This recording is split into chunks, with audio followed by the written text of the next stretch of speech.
रब्बे मुस्तफा तू मुझे हज पे बुला आके मैं देख लूं आँख से काबा तेरा। আসসালামু আলাইকুম রহমতুল্লাহি ওয়া বারাকাতুহু। সম্মানিত উপস্থিতি, আজ এই ছোট্ট ভিডিওটিতে ইনশাআল্লাহ আমি আপনাদের সামনে তুলে ধরব যারা এবছর হজ করতে যেতে চাচ্ছেন তারা অনেকেই আসলে চিন্তিত আছেন একটি বিষয় নিয়ে। বিষয়টি হলো, মক্কা মদিনাতে গিয়ে আমরা কি ভাষার বিড়ম্বনায় পড়ব?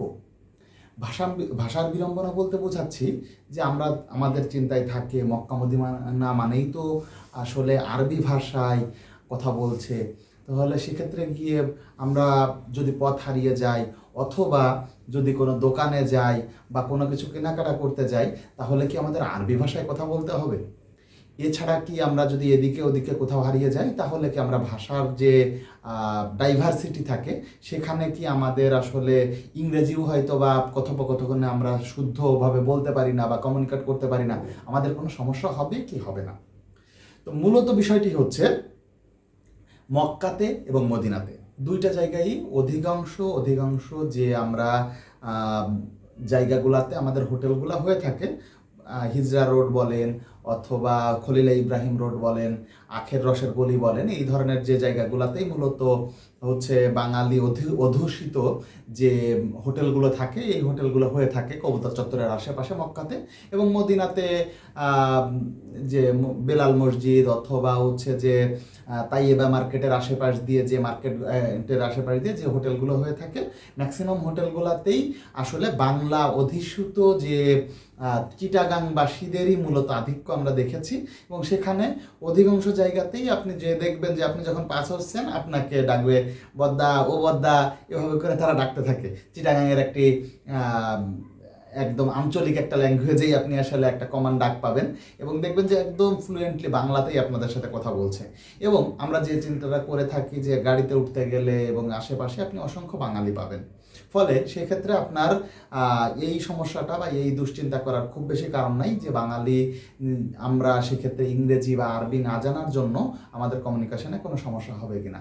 তবে যে জায়গাটাতে আপনাকে খেয়াল রাখা উচিত সেটা হচ্ছে যে কমিউনিকেশনের ক্ষেত্রে আপনি আপনার বাংলাতেই করেন বা ইংরেজিতেই করেন, যে জায়গাগুলোতে আপনি কিছু কিছু জায়গায় পড়তে পারেন যে কখনোই আপনি এমন কোনো ড্রাইভারের মাধ্যমে আপনি জিয়ারাতে যাচ্ছেন যে ড্রাইভার একদমই ইংরেজি বা আরবি কোনো কিছুই বুঝে না, সেক্ষেত্রে আপনি এরকম কোনো পরিস্থিতি পড়তেও পারেন যে আপনার মুআল্লিমও নাই, কোনো দোভাষীও নাই, সেক্ষেত্রে আপনি কি করবেন?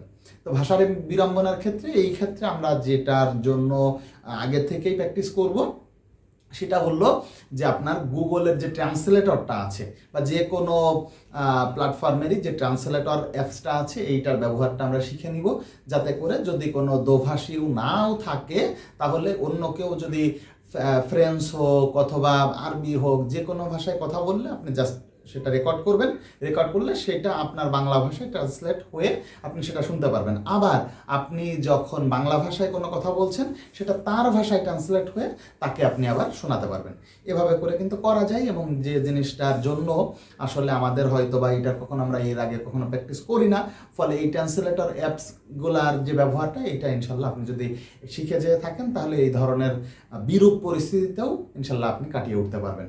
অতএব যারাই হজ বা উমরা করতে যেতে চাচ্ছেন, ফলে সেক্ষেত্রে আপনার এই ধরনের ট্রান্সলেটর অ্যাপসের ব্যবহারগুলো আপনারা ইনশাল্লাহ শিখে যাবেন, তাতে করে আপনাদের এই ধরনের বিরূপ পরিস্থিতিতে পড়তে হবে না। আসসালামু আলাইকুম ওয়া রাহমাতুল্লাহি ওয়া বারাকাতুহু। লব্বাইক আল্লাহুম্মা লব্বাইক লব্বাইক লা শারীকা লাক লব্বাইক ইন্নাল হামদা ওয়ান নি'মাতা লাক ওয়াল মুলক লা শারীকা লাক।